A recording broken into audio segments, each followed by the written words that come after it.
Welcome back, guys, to our third tutorial in for Code Hub. And today we're gonna talk about, on this tutorial we're gonna go talk about migrations, how we can migrate data to our database and how we create tables using Laravel. This is very important, as we will need to create tables to store the posts and replies and user information and user credentials and things of that nature. So let me go ahead and open here. So I'm using Sublime again. As you see here in the structure, we see a database folder.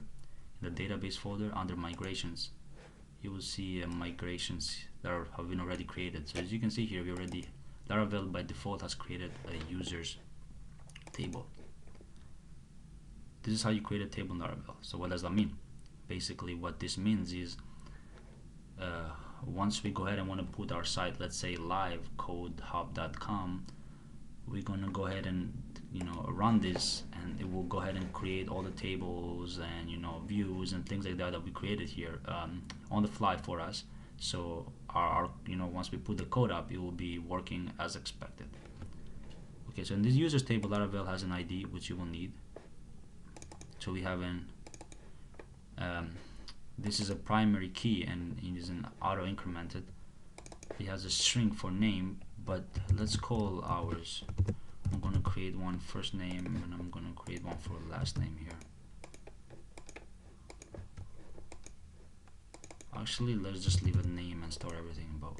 So it has a name, an email, and a password.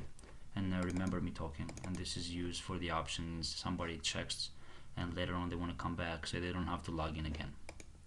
So this is a migration in Laravel, and it also has the password reset migration. So this is, let's say somebody forgets their password, we don't have to worry about this since this is like a simple website.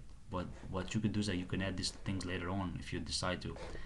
If somebody forgets their password, what you could do is you could go ahead and send them an email letting them know, hey, here's your password, you forgot it, and once they click on that link, they can come back to your website and reset their password.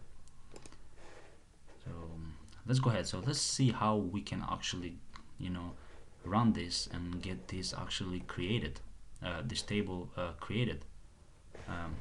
Let's go ahead and go to our browser here, and I'm gonna go into localhost,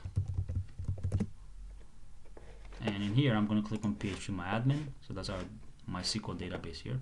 What I will do is I will click on databases, and I will I'm going to create a database here. I'm going to call it CH for CodeHub W warehouse, CodeHub warehouse, and you see that has been created. So currently we don't have any tables here. Next, I'm going to go back into the Sublime text. So you see here there's a .env file, and if you don't have this file, go ahead and create one. So go ahead and create a file under CodeHub and call it .env, and make sure you have all these things there. But if you don't have it, just create it. So what this does basically has all the configuration. In here is basically what you can type. So in this case, our database host will be localhost. The database will be CDW. Our user will be root. That's by default in MySQL, and that doesn't have a password, which is not a good thing. Of course, you should go ahead and set all those things up, but this is just a tutorial, so I'm not going to worry about setting passwords and things like that. But if you put in live production, you should have, you shouldn't be the root. You should have a defined user and secure password and other things of that nature. But in this case, we don't have to worry. So we called our database CDW. It's on the local host. The user is root, and there's no password by default, or XAMPP doesn't have a password. Okay, so we have that set up. Let me go ahead here. So I'm gonna open here command line. You guys can do that as well. You can follow along. So what I'm gonna do here is, go ahead and navigate to your XAMPP folder.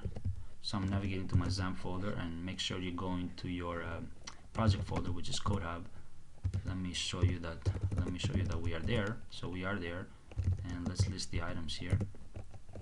So what we will do is we're gonna run a command called PHP artisan migrate install.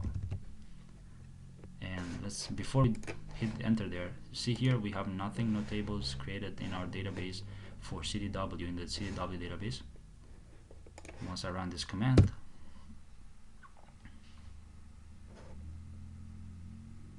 unknown database CDW. Okay, so it cannot find the database. Let's go ahead. What we typed wrong here? It's not CDW, of course, it's CHW. That's what I did wrong. So let me go back into my env file here because I called that CHW. Once I save that, I'm gonna go ahead and run that command one more time,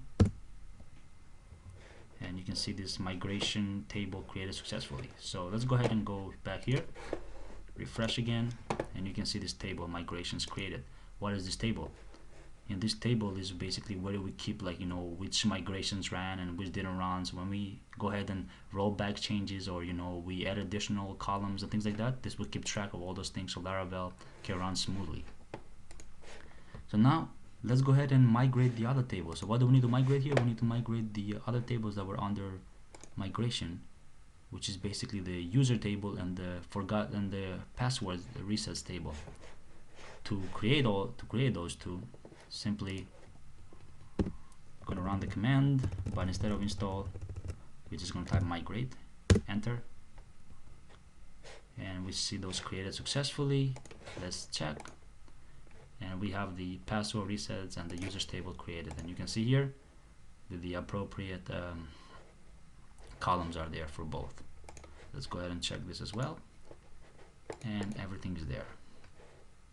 Okay, so that is how you run migrations. And basically these were migrations that came with Laravel, but in the future tutorial or in upcoming tutorials we're going to create our own migrations, and you guys gonna see how that gets done. So this is how migrations work in Laravel. Thank you for watching, and please don't forget to watch the next tutorial, which will be tutorial 4. And thank you for watching, guys, and stick around for the next tutorial.